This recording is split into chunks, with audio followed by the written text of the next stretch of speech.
김모밀입니다. 오늘은 저처럼 유튜브를 시작하신 지 한 달밖에 안 된 분들한테 특별히 드리는 꿀팁을 전해드리러 왔습니다. 기대해주세요. 짜잔! 네, 영상을 찍다 보니까 여러 가지 좀 힘든 점들이 많이 있었는데요. 하지만 채널 아트명이 확정이 됐고, 주제도 선정이 됐고, 그리고 센언니 김모밀이라는 이름도 어렵게 이제 확정을 지었어요. 그리고 제가 김모밀의 이수다에서 김모밀의 센수다로 이렇게 채널 이름도 바꿨거든요. 자, 이 정도만 해도 정말 대단하지 않나요? 어제는 제가 유튜브를 올리면서 처음으로 비공개로 하고 그리고 예약을 걸고 거기에 이제 자막 작업을 하면서 편집이라는 걸 한번 해봤습니다. 영상 편집이 이전에는 없었거든요. 자, 이 정도만 해도 많이 했다고 생각을 하지만 여전히 부족한 게 있었습니다. 뭘까요? 자, 주제는 정해졌는데 앞으로 계속 뭘 더 올리지? 어떤 내용으로 올리지는 계속 고민이 되는 거예요. 그래서 어떻게 해야 되나 이렇게 생각을 하고 있었는데요. 여러분 걱정하지 마세요. 쓰면 이루어집니다. 무슨 얘기냐고요? 저는 작가 생활을 위해서 이렇게 독서노트라는 거를 마련했는데요. 유튜브 크리에이터를 하기 위해서 저는 유튜브만을 위한 노트를 지금 준비하고 있습니다. 이 안에는 지금 여러분들에게 다 보여줄 수는 없지만 제가 유튜브 크리에이터가 되기 위해서 해야 될 공부들, 그리고 생각날 때마다 어떤 거를 올려야 될지 등등에 대한 여러 가지 이야기들이 있습니다. 이 노트가 있으면요, 내가 어떤 영상을 올릴지에 대한 내용도 계속 메모를 해 둘 수 있고, 내가 알아야 될 것들, 그러면 뭐 툴들, 앱들, 그리고 유용한 사이트, 그리고 뭐 갖가지 정보에 대해서 여기에 좀 많이 담아 놓을 수 있습니다. 이렇게 노트 한 권이 별거 아닌 것 같지만 여기에 쓰면서 또 한 가지의 비밀이 있어요. 여기엔 단순히 정보만 들어가는 게 아니고, 예를 들면 지금이 2018년 1월인데요. 내년 뭐 1년 뒤에 2019년 1월에 나는 유명한 유튜버가 돼서 뭐 방송에도 나가고 그리고 강의 요청도 많이 받았다. 오늘 정말 기쁜 날이다. 1년 전에 나를 생각했을 때 상상도 할 수 없는 일이다. 이런 식으로 미래일기를 또 쓰는 거예요. 그리고 이런 미래일기를 쓸 수 있어서 정말 감사하다. 뭐 이런 식으로 또 나만의 이야기를 여기에 담을 수도 있겠죠. 네, 그러면 이렇게 공책 한 권을 준비를 하셨다면 이제 본격적으로 영상을 찍어야 되는데요. 이 공책에는 일주일 단위로 내가 어떤 유튜브 영상을 올릴지에 대한 내용들이 담겨져 있어요. 하지만 유튜브 영상을 찍다 보면 대본도 없고 어떤 스크립트도 없이는 조금 힘들더라고요.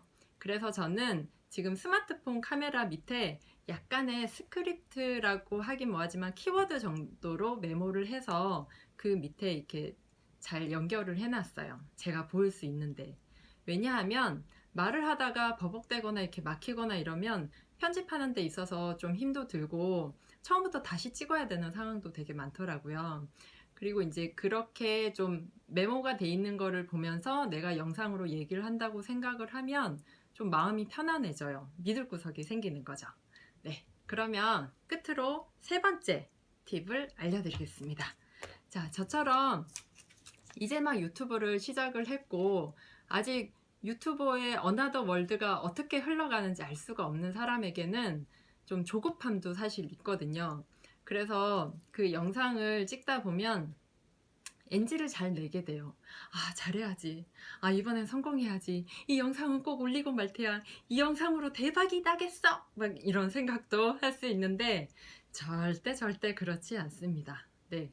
그 보통 방송 시작할 때 보면 하이 큐 하고 딱 들어가는데 1, 2, 3초 정도 이렇게 그 텀을 두는 게 있어요. 그러니까 일단 숨 한번 크게 쉬고 이렇게 마음을 가라앉히고 영상을 찍어야 됩니다. 그래서 스마트폰 카메라든 어떤 카메라든 딱 켜놓고 그 앞에는 잘라내면 되니까 그냥 NG 내도 상관없다 생각하고 자유롭게 막 떠들어야 돼요.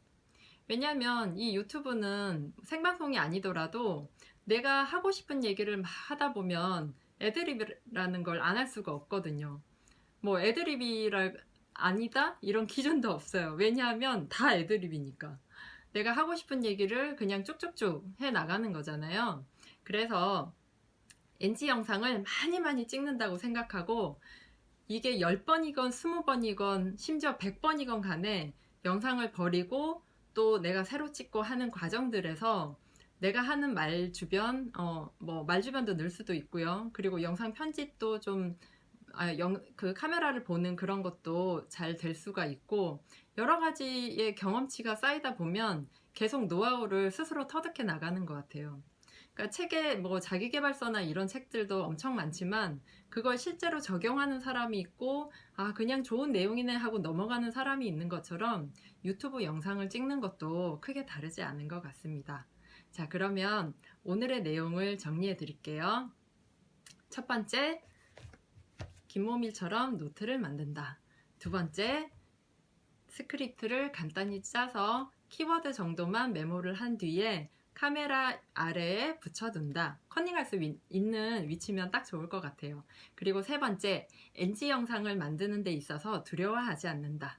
네, 이 세 가지면 저처럼 한 달도 안 된 유튜버도 자신있게 유튜버를 할 수 있겠죠? 여러분 유튜버로 성공하는 날까지 저는 계속해서 응원할게요. 안녕!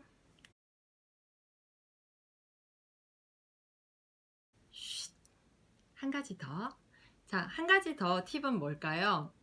제가 셀카 모드로 찍다 보니까 너무 화질이 떨어지는 거예요. 그래서 셀카 모드가 아닌 반대편으로 해놓고 이제 카메라를 찍기 시작을 했는데요. 또 이 카메라 각도에서 스마트폰 거치대는 카메라가 이렇게 세워질 수도 있고 이렇게 세워질 수도 있고 각도가 있잖아요. 근데 분명히 엘리베이터 거울에서 나를 봤을 땐 괜찮아 보였어. 근데 꼭 스마트폰 카메라로 찍으면 더 늙어 보이는 거예요. 실제로 제가 나이가 좀 있어서 지금 막 유튜브를 시작하시는 분들, 지금은 초등학생들도 많이 시작하죠. 물론 그들과는 비교할 수도 없지만 20대와도 비교했을 때 제가 너무 늙은 거예요. 그래서 이걸 어떻게 할 것인가 라고 고민을 해보다가 이 카메라 각도가 정말 키포인트라는 걸 제가 알게 됐습니다. 그래서 이렇게 찍느냐, 사진은 뭐 이렇게 찍냐, 이렇게 찍냐에 틀리잖아요. 그래서 이렇게 보면 못생긴 주의, 엄청 못생겨 보이죠. 그래서 좀 이렇게 하면 턱을 좀 당기는 게 좋아요. 제가 턱을 자꾸 들거든요. 그래서 마지막 꿀팁은 카메라를 볼 때 턱을 당겨라. 내 평소의 습관이 어떤지 반드시 체크해라. 그러려면 유튜브 영상을 많이 찍고 계속 내 걸 보면서 리뷰를 해야겠죠. 그리고 지인들한테 퍼뜨리고 간단한 한 줄 평을 받아라. 네, 어떠세요 여러분? 오늘 영상도 마음에 드셨다면 구독해주세요. 안녕!